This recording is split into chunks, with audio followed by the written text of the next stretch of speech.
Robert X. Fogarty founded Dear World, a portrait project that unites people through pictures in his distinct message-on-skin style.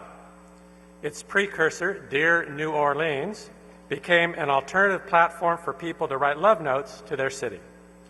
Before launching Dear World, Robert noticed that simple portraits could be a vehicle for shared communication, no matter of race, religion, or language. He has photographed Nobel Peace Prize winner Muhammad Yunus, Academy Award winner Susan Sarandon, and Super Bowl MVP Drew Brees. And when bad things happen to good people, his team travels to meet and photograph them too. He's traveled to Joplin, Missouri, the site of a tornado that killed 160 people, and Breezy Point, New York, where a 6-alarm fire destroyed 111 homes during Hurricane Sandy. His project with Syrian refugees in the world's second largest refugee camp in the world ran in media outlets in 20 countries. His series with Boston Marathon survivors captured their return to the finish line to share their messages about their healing and recovery. Robert asked people to share one meaningful message with family, friends, and strangers. So after today's ceremony and throughout the rest of the day, Robert will be next door in the Ford Alumni Center taking portraits of any graduate who would like to share their messages and stories. Please join me in welcoming Robert X. Fogarty.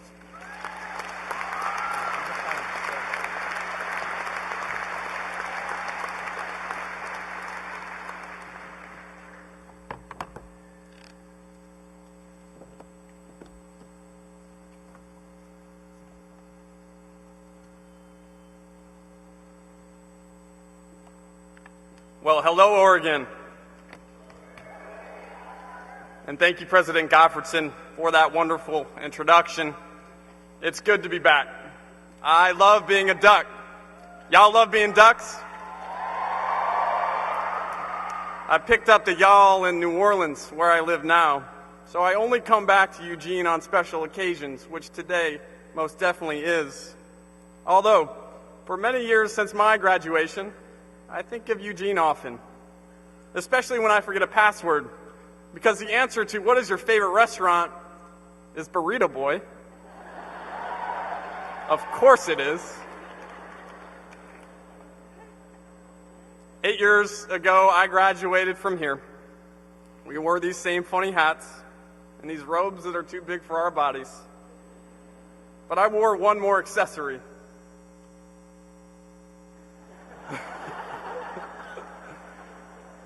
HireRobert.com got thousands of hits, and I landed a job in New York City.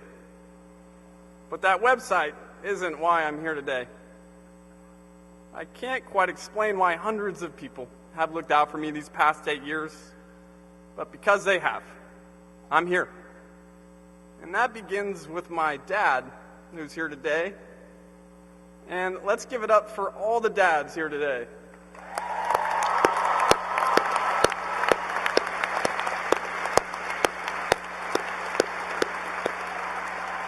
Now, y'all can't forget your moms, so let's give it up for the moms.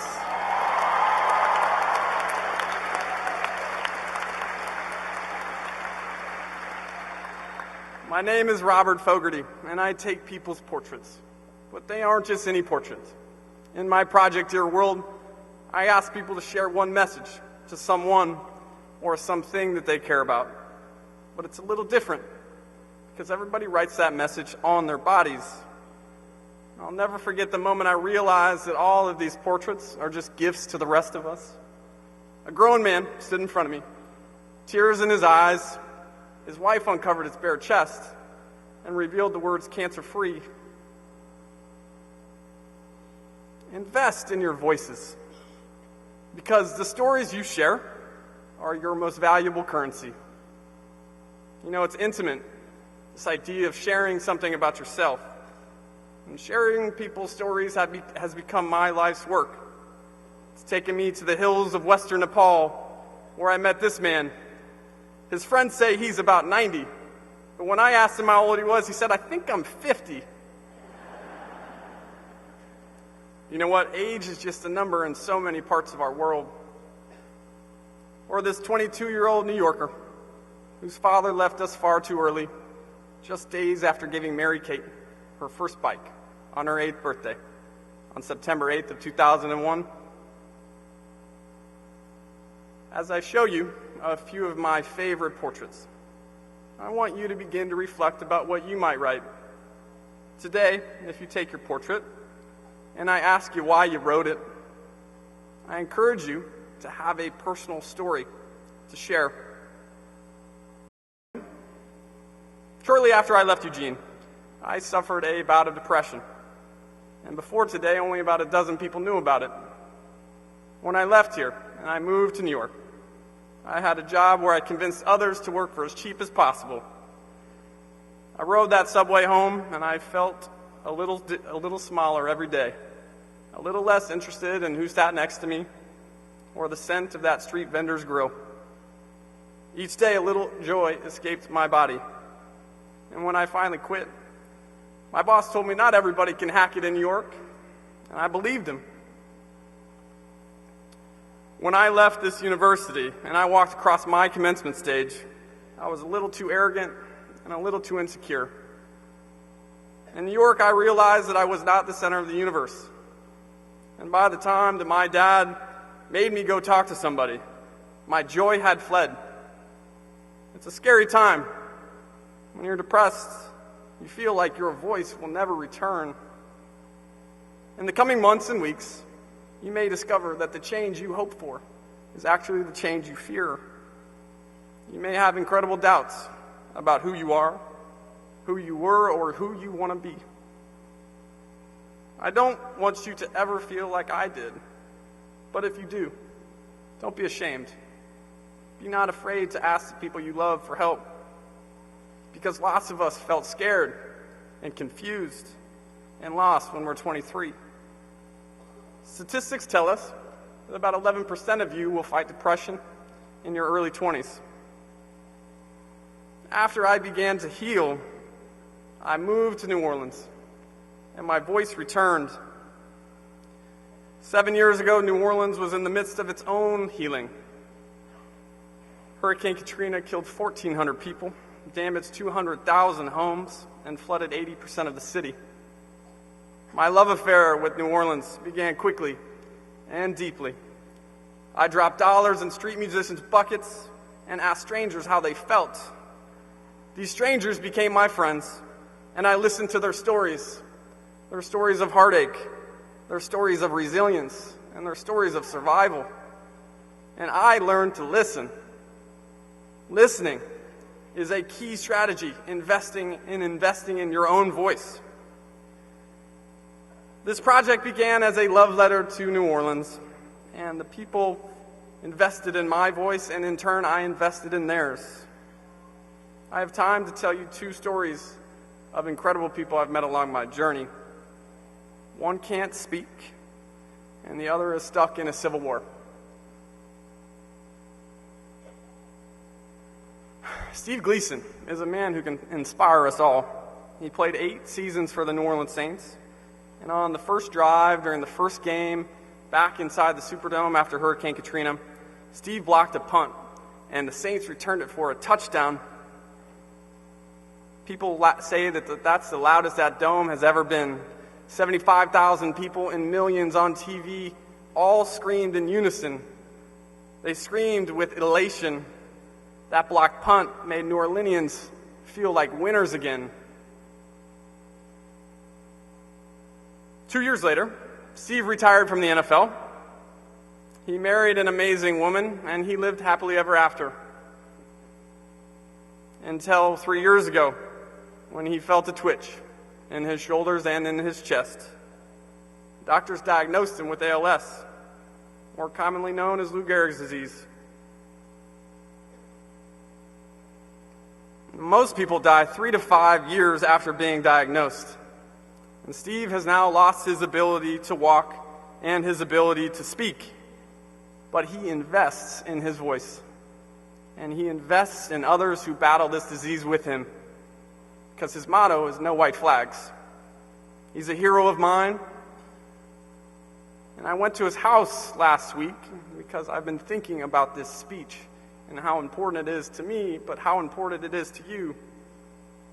I told him that I wanted you to learn one thing, and that is always to invest in your voice. I said, Steve, okay, so what do you think? And he said, well, just tell them not to hold it against me that I played for Washington State.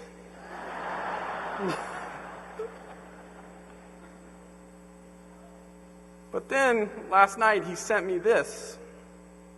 During 4 years of college, a Rose Bowl, and 8 years in the NFL, Autzen Stadium is my favorite stadium to travel to, besides Lambeau Field in Green Bay.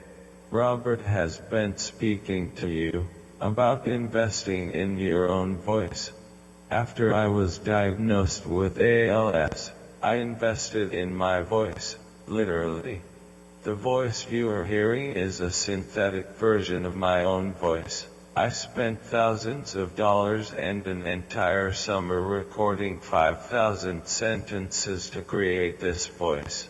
ALS causes people to lose their voice. As people lose their voice, they also lose their will to live. So most patients are forced to fade quietly and die. This is not okay. I do not intend to fade quietly and die. Steve has thought.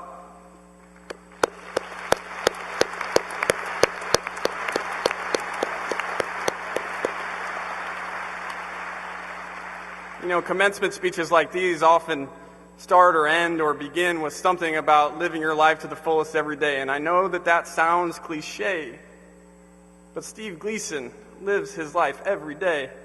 And he says that he's thought about how long he has to live because we all have timelines. But not many of us actually live like we do.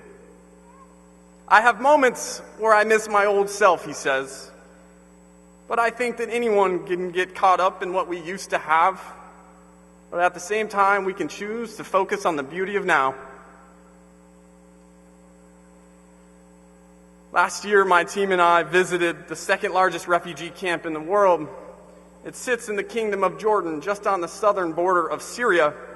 150,000 Syrians live there. And no matter where we go, regardless of religion, race, or language, we ask everyone to share something about themselves. And in that camp, I met an 11-year-old girl named Huda. She wrote, "I want the life I had to come back." And on that long flight home from Jordan, I reflected about Huda, but I reflected about my own life and all of our lives, frankly. We're here today, and we gather to celebrate, and we bend our futures for ourselves and the people that we love. Our voices are our gifts, and along the way, you will realize that you need to invest in others' voices too. One of my favorite writers is a man named Eduardo Galeano, and he describes not only Steve's desire to be heard, or Huda's desire to be heard. He describes all of our desires to be heard, and he wrote this: when it is genuine, when it is born of the need to speak, no one can stop the human voice. When denied by mouth, it speaks with hands or eyes or pores or anything at all. Because every single one of us has something to say, something that deserves to be celebrated or forgiven by others. Today, you leave the comfort of your friends and your professors in those beautiful fall Saturdays at Autzen. You're going to scatter across the globe. You're going to get married and have kids. And you're going to have jobs that you love and jobs that you hate. You'll wonder where the time went, and you're going to grieve the people that you lose. You're going to stand up for people, and sometimes you're going to shy away. The stories that you share are your most valuable currency. Invest in your voice. Make beautiful stories. Make the stories that you dream about. Make those belly full of butterfly stories. Make those shiver down your spine stories. But be ready. Be ready for the stories that you wouldn't wish to have either. Be ready for those cry your eyes out stories. Or those I wish I could have told her that I loved her stories. Invest in your voice. Your voice may grow. It may begin as a whisper. Grow that whisper until the air in your lungs escapes and that shakiness subsides. Because when you invest in your voice, your desires to be heard transition into demands to be heard. So graduates, congratulations, class of 2014, and I want to hear those beautiful, booming voices. Go Ducks!